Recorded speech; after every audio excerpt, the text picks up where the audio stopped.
જો આપણને ઘૂંટણમાં માત્ર 20-30% જેટલો જ ઘસારો હોય, થોડો દુખાવો થતો હોય, તો એવા કેસમાં શું આપણે ની રિપ્લેસમેન્ટનું ઓપરેશન કરાવવું જોઈએ? તો એવા કેસમાં ઓપરેશન કરાવવાની ઉતાવળ કરવાની કોઈ જરૂર નથી. તો એવા કેસમાં આપણે શું કરવું જોઈએ? તો એવું કામ કરવું જોઈએ કે જેમાં આપણે ઘૂંટણ ઉપર લોડ એકદમ ઓછો આવતો હોય.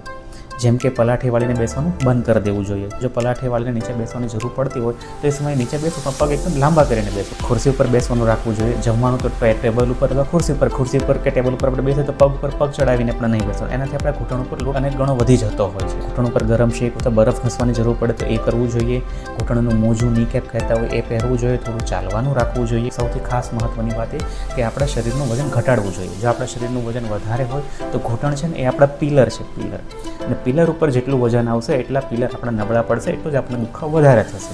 તો જેટલું આપણે આપણું વજન ઘટાડીશું એટલું આપણને દુખાવો ત્યાં પણ ઓછો થશે. ઘૂંટણની આજુબાજુના જે સ્નાયુઓ છે એ મજબૂત થાય એના માટેની કસરતો કરવી જોઈએ. જેમ કે સાયકલ ચલાવવી જોઈએ, સ્વિમિંગ પણ કરી શકાય છે. આપણે નજીકમાં કોઈ ઓર્થોપેડિક ડૉક્ટર હોય તો એમને બતાવીને એમની સલાહ પ્રમાણે દવાઓ લેવી જોઈએ.